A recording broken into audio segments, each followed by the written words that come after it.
Então, tendo falado aí basicamente um pouquinho sobre a perspectiva histórica mais ampla ou uma perspectiva média, cumpre-nos agora falar de uma perspectiva um pouco mais recente. Mas antes disso, nós precisamos falar de alguns conceitos, para que fique bem claro na cabeça de todo mundo como a educação está disposta, qual é o quadro da educação, para que a gente entenda do que a gente está falando, ok? Então, no primeiro subtítulo do texto, a autora vai trazer para a gente o Estatuto da Psicologia Escolar e Educacional, alguns pressupostos. Esse é o primeiro subitem a respeito da psicologia educacional escolar. E ela diz aqui logo no início que a educação, o conceito de educação, pode ser descrito como uma prática social humanizadora intencional cuja finalidade é transmitir a cultura construída historicamente pela humanidade. Então, o que isso mostra para a gente? Mostra que a educação é uma prática social, como atividade humana fundamental, intencional, como diz aqui o texto, indispensável para a nossa formação humana e para a transmissão do conteúdo cultural, ou seja, de tudo aquilo que a humanidade produziu e que as outras gerações, as novas gerações, precisam saber. É por isso que é uma prática social humana e intencional cuja finalidade é transmitir os conteúdos fundamentais da cultura humana para as novas gerações. E por isso ela tem esse aspecto histórico, porque de geração em geração a gente vai transmitindo a educação. Aquilo que nós sabemos, nós transmitimos para os nossos filhos, que transmite para os filhos deles, e assim sucessivamente. O texto diz que o homem nasce desumanizado, ele nasce sem saber absolutamente nada e que a gente precisa transmitir todo o conteúdo histórico humano para que ele se forme um homem verdadeiramente, para que ele se forme um ser humano de verdade civilizado. Então, por isso que a educação é algo tão fundamental para o desenvolvimento humano, porque sem educação absolutamente não há humanidade, não há desenvolvimento social algum. As pessoas sequer conseguem ficar de pé se não for o processo educacional informal e depois sequer consegue ler e escrever se não for o processo educacional formal ou outras coisas mais aprofundadas, como por exemplo fazer psicologia. Só que eu tenho uma outra definição para a educação, né? Geralmente eu costumo dizer que a educação é o processo de transmissão e assimilação do saber sistematizado. É uma definição um pouco mais simples, mais rápida, mas que também tem o mesmo efeito. É um processo de transmissão, ou seja, um processo de ensino e de assimilação, ou seja, de aprendizagem do saber sistematizado, isto é, da ciência, do conhecimento socialmente produzido de alto nível e que é organizado em forma de ciência. É por isso que a educação é um processo de transmissão e assimilação do saber sistematizado. E isso tem um papel revolucionário para as pessoas que realmente assimilam, para as pessoas que internalizam esse conteúdo, esse conceito e conseguem trabalhar com ele no seu dia a dia.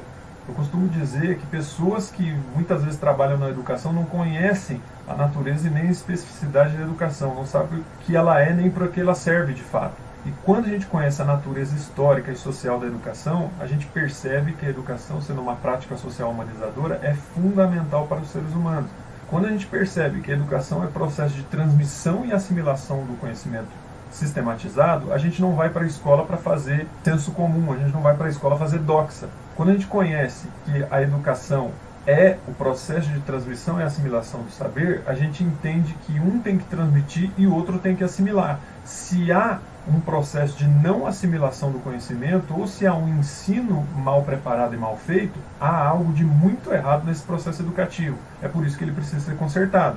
Só que hoje em dia, muitas vezes, as práticas em escolas, as práticas educacionais são tão mal feitas e tão mal elaboradas que a gente vê pessoas completamente despreparadas para trabalharem com educação, em alguns casos, e a gente vê também muitos alunos com inúmeras dificuldades escolares que não são sanadas. Se há uma dificuldade no aluno, a gente não pode simplesmente parar e questionar o aluno e falar que ele simplesmente não aprende porque é culpa dele. A gente tem que parar e pensar nas práticas e nas técnicas educativas. Nós temos que voltar e enxergar o porquê que esse aluno não está verdadeiramente aprendendo. Se nossos alunos, como os números da educação mostram, aprendem cerca de 50% do que deveriam na escola, há 50% também de um ensino sendo mal feito. Então a gente não pode excluir nem a responsabilidade do aluno e muito menos a responsabilidade de quem educa, porque esse verdadeiramente faz a diferença no cenário educativo. Então a educação é um processo de transmissão e assimilação do saber sistematizado. Se alguém não está aprendendo ou se alguém não está ensinando direito, nós temos que parar tudo e resolver esse problema para que tudo volte nos eixos e as pessoas aprendam de verdade. E o texto diz ainda que a educação é determinada e determinante. Determinada do que e determinante para quê. Determinada por quem ou por quê e determinante para quê. Na verdade, a educação é determinada pela sociedade, ou seja, Dependendo da estrutura social que nós temos, isso determina a forma de educação que ocorre nessa comunidade, nessa sociedade. E também a educação é determinante da própria sociedade. Como eu falei para vocês, a educação não tem o poder de transformar uma sociedade como um todo. A educação não é onipotente, a educação não pode transformar a sociedade como um todo por ela mesma. Porém, não precisa ser nenhum gênio para saber que a educação tem um potencial enorme de promover transformações na vida das pessoas. E isso faz muita diferença. Então ela tem um percentual altíssimo no processo de transformação social. Ela não transforma sozinha, mas ela tem o potencial para transformar muitos aspectos da sociedade. Porque a gente formando pessoas com mais alto nível, com melhor nível de conhecimento, com assimilação verdadeira do conhecimento, a gente tira muitas pessoas da alienação e a gente oferece instrumentos mentais para que eles possam agir de maneira não alienada, de maneira não submissa àquilo que as condições sociais que elas vivem, a opressão política, a tantas outras coisas que podem fazer com que essa pessoa não tenha recursos para rebater ou para lidar com isso. A educação pode nos fornecer possibilidade dessas pessoas terem recursos para enfrentar a vida, enfrentar a realidade como ela acontece. E além do conceito de educação, nós temos também no texto o conceito de escola. Segundo aqui o texto, a escola pode ser considerada como uma instituição gerada pelas necessidades produzidas por sociedades que, por sua complexidade crescente, demandavam formação específica de seus membros. O que isso quer dizer? Isso significa que a escola nasceu de necessidades humanas, né? Ela não brotou do nada. A escola veio a partir de necessidades fundamentais dos seres humanos. Eu expliquei para vocês que a escola nasceu basicamente de duas necessidades. A necessidade primária para o surgimento da escola foi um lugar específico para colocar os filhos para que os pais trabalhassem a partir principalmente da Revolução Industrial. A Revolução Industrial fez com que a população saísse do campo e viesse para as cidades para trabalhar. Promoveu o êxodo rural, um inchaço das cidades, que fez com que essas cidades crescessem muito e muito rápido e demandou organização social e principalmente um lugar para que os pais pudessem deixar seus filhos, porque eles saíam para o trabalho. E isso envolveu inclusive a figura feminina, porque as mulheres também trabalhavam, e aí os filhos ficariam com quem? Então houve a necessidade de que se criasse um lugar para a população pobre, para a população trabalhadora, deixar os seus filhos enquanto os pais trabalhavam. E isso fez com que politicamente se exigisse a criação de uma escola pública, e isso de fato aconteceu, principalmente a partir da Revolução Francesa e um tempo depois. Um dos preceitos básicos da Revolução Francesa era a igualdade, e para que se atingisse uma certa igualdade, era necessário conhecimento para todos, inclusive para as populações pobres, e isso foi demandado da sociedade de que se oferecesse um lugar também de conhecimento para essas crianças, para esses adolescentes. Então, a escola basicamente surge dessas duas necessidades. Primeiro, de um lugar específico para deixar os filhos, e segundo, dentro desse lugar que se aplicasse um conhecimento que viesse a ser útil para essas crianças no futuro. Um conhecimento que fizesse com que elas já estivessem sendo preparadas para o mercado de trabalho no futuro, para que elas pudessem adentrar a grande indústria um certo tempo depois.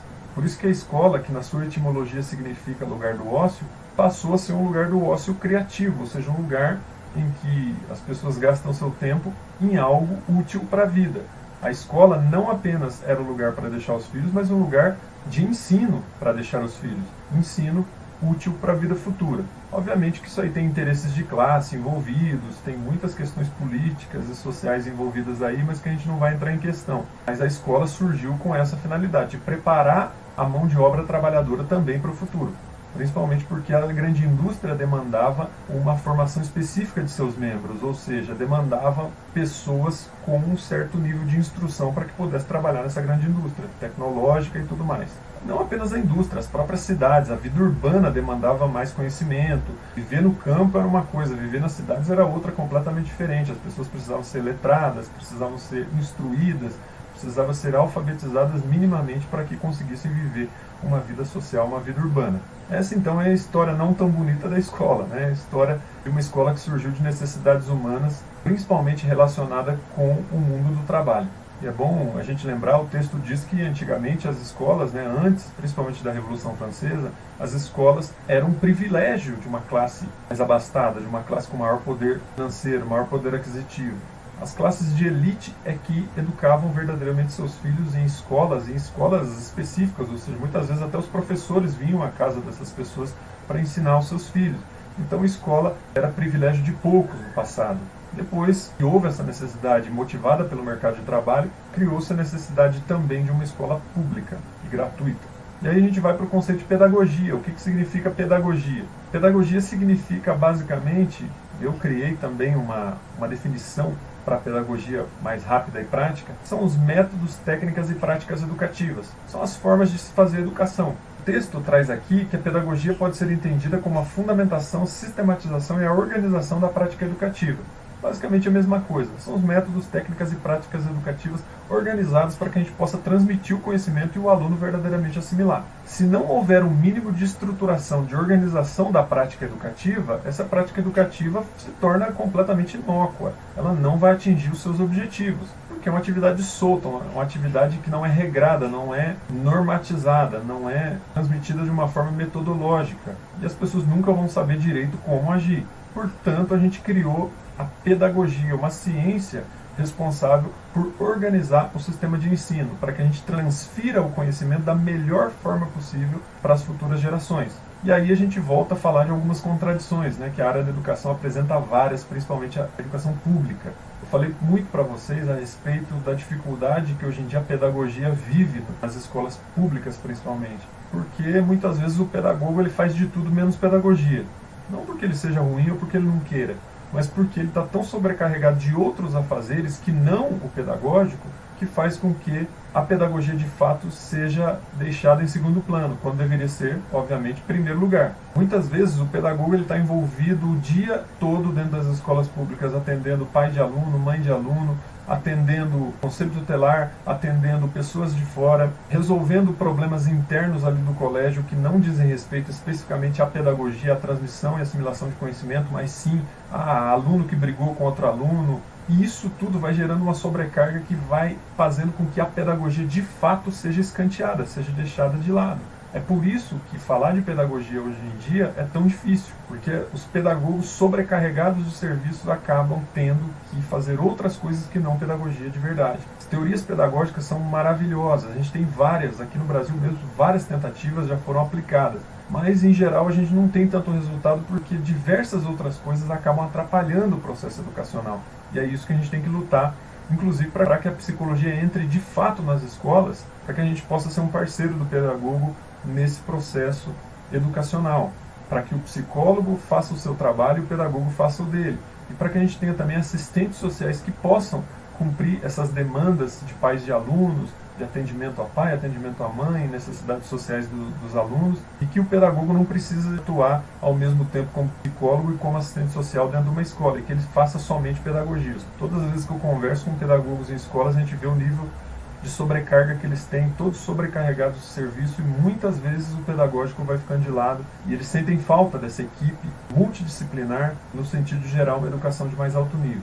A gente teve recentemente a aprovação de uma lei que coloca psicólogos e assistentes sociais em escolas, mas como eu falei para vocês, eu só acredito vendo, eu só acredito no momento em que o primeiro psicólogo pisar concursado dentro de uma escola pública. Então é isso que a gente tem que esperar, a gente tem que lutar para que isso se efetive, porque é um campo muito interessante de trabalho e, além disso, é uma necessidade social urgentíssima para ontem. E depois desses três conceitos, então, de educação, de escola e de pedagogia, a autora, enfim, chega ao conceito de psicologia educacional. O que seria psicologia educacional e qual a sua diferença com psicologia escolar? Basicamente, a psicologia educacional diz respeito ao conhecimento produzido pela psicologia na área da educação. O conhecimento acerca das questões psíquicas e dos aspectos psicológicos na área da educação. A autora traz aqui que a psicologia educacional pode ser considerada como uma sub-área da psicologia, porque a grande área, na verdade, é a própria psicologia. Psicologia educacional pode ser entendida, então, como uma sub-área do conhecimento que tem como vocação a produção de saberes relativos ao fenômeno psicológico constituinte do processo educativo. O que ela está querendo dizer com isso? Ela está querendo dizer que no processo educativo existem vários fenômenos psicológicos que o envolvem. E para nós da psicologia, é só a gente pensar em cognição e afetividade que a gente chega a vários aspectos psicológicos fundamentais no processo educativo, como por exemplo, o primeiro deles, a aprendizagem. A aprendizagem é estudada na psicologia como um processo psicológico superior. Motivação, inteligência, consciência, pensamento, linguagem, percepção, atenção, memória. Tudo isso é processo psicológico cognitivo e faz parte do universo de estudo da psicologia. É por isso que nós temos muito a contribuir na área da educação, desde que a gente verdadeiramente assimile o conhecimento desses aspectos com viés pedagógico e não necessariamente clínico. É bom que fique muito claro, eu já falei para vocês, psicologia educacional escolar não é psicologia clínica aplicada à escola. Muitas vezes as pessoas podem sim trabalhar com aspectos da clínica na escola, porém a gente não vai para a escola para fazer psicoterapia em aluno. A gente não tem nem lugar específico para fazer isso. A gente não tem nem as ferramentas muitas vezes necessárias para fazer isso, nem um local específico para trabalhar com esse tipo de psicologia. Psicologia escolar é escolar, não é clínica. Psicologia educacional escolar trabalham com os aspectos pedagógicos, aspectos que envolvem a aprendizagem do aluno. Se o aspecto clínico, se o aspecto da saúde mental acaba atrapalhando o desenvolvimento escolar do aluno, obviamente a gente pode lançar mão dos aspectos da clínica para auxiliar, mas isso é secundário. Você não fala que um psicólogo organizacional vai lá na organização, vai lá na instituição fazer psicologia clínica aplicada. Você não fala isso. Por que em psicologia escolar, então, a gente tem que falar, a gente tem que imaginar que seja psicologia clínica aplicada dentro de escola? Não é isso. Pessoas que fazem ou que praticam isso não conhecem psicologia escolar de fato. Psicologia escolar é muito mais ampla do que propriamente ficar atendendo o aluno o dia inteiro. Está relacionado com o fazer pedagógico, está relacionado com o processo de transmissão e assimilação de conhecimento. É nisso que nós devemos nos focar, porque isso é a base da escola. Se há problemas de saúde mental, isso deve ser encaminhado para quem trabalha com isso. Ou seja, a gente vai encaminhar para uma OBS, a gente vai encaminhar para um serviço de psicologia especializado, a gente vai encaminhar para algo que verdadeiramente trabalhe com saúde mental. Mas, dentro da escola, o nosso foco principal deve ser o pedagógico. Tanto que a autora vai falar no final desse texto que o psicólogo precisa perder o medo de ser pedagogo. Isso não significa que nós vamos tomar o lugar do pedagogo, não, longe disso. Significa que nós vamos trabalhar junto com o pedagogo no sentido pedagógico, porque a escola envolve a pedagogia e nós não podemos nos esquecer disso. A escola não está ali para que a gente fique fazendo clínica. A escola não é um grande centro clínico para que a gente possa desenvolver psicoterapias as mais variadas. Isso não é fazer psicologia escolar. Isso, na verdade, é um erro muito grande que muitos psicólogos, por ter uma vertente muito clínica, acabam atuando dessa maneira dentro das escolas e fazendo com que muitos alunos, que muitas vezes são absolutamente normais, sejam considerados doentes, com distúrbios, transtornos, problemas psíquicos de toda a ordem, sendo que, na verdade, o problema desse aluno é de ensino. O problema desse aluno é falta de mediações de qualidade, o que faz com que esse aluno não esteja aprendendo de fato. E isso é transferido para o nível individual e o aluno é classificado como uma pessoa doente, uma pessoa que tem um transtorno não sei do que, de transtorno disso, distúrbio daquilo, e problemas de aprendizagem como se fossem doenças, e na verdade não é. É falta de repetição, é falta de ensino melhor, ensino de qualidade. Então a psicologia educacional está relacionada com a pesquisa, com a área do conhecimento, com a área de produção de saber relacionado aos fenômenos psicológicos. Eu falei dos cognitivos, mas há também fenômenos afetivos, como, por exemplo, emoções, afetos e sentimentos, que a gente pode trabalhar também na área da educação e que são fundamentais para o desenvolvimento humano. Aliás, conhecer sobre o desenvolvimento humano é algo muito importante para a gente entender a área da educação, ainda mais quando a gente fala de períodos de transição, por exemplo, da infância para a adolescência, ou da primeira infância para a segunda infância. Então é muito importante quem trabalha com educação também conhecer desenvolvimento humano. E nisso tudo a psicologia tem muito a contribuir, com muito conhecimento. Já a psicologia escolar diz respeito ao trabalho do profissional na instituição, na escola ou no espaço a ela relacionado. A autora traz aqui para a gente que psicologia escolar, diferentemente da psicologia educacional, define-se pelo âmbito profissional e refere-se a um campo de ação determinado, isto é, o processo de escolarização, tendo por objeto a escola e as relações que aí se estabelecem. Fundamenta a sua atuação nos conhecimentos produzidos pela psicologia da educação por outras sub-áreas da psicologia e por outras áreas do conhecimento. Então a psicologia escolar pode beber em várias fontes. A gente pode buscar na psicologia clínica, a gente pode buscar na psicologia organizacional, nós podemos buscar na área da educação, na pedagogia, nós podemos buscar na sociologia e diversas outras ciências, os elementos fundamentais para a gente compreender o processo educativo. mas diz respeito ao aspecto profissional, à atuação do profissional no âmbito escolar ou no espaço a ele relacionado. O que seria esse espaço? Quando, por exemplo, o psicólogo vai fazer uma visita a uma família de alunos, ele não está necessariamente na escola, mas está atuando com psicologia escolar. Tudo isso o psicólogo pode contribuir, e é o espaço relacionado à área escolar. Então, psicologia escolar, segundo a Mitsuko Antunes, diz respeito à atuação profissional, enquanto psicologia educacional diz respeito mais à teoria, à área do conhecimento psicológico produzido a respeito da educação. Então, uma coisa muito importante que a gente tem que dizer aqui é que psicologia escolar e psicologia educacional são muito próximas, mas não são idênticas. Elas estão totalmente relacionadas uma à outra, mas não são iguais. Tá ok, gente? A aula de hoje seria sobre isso. E daqui a pouco a gente volta com uma nova aula para que a gente tenha mais conhecimento sendo transmitido para vocês. Um abraço a todos e até mais.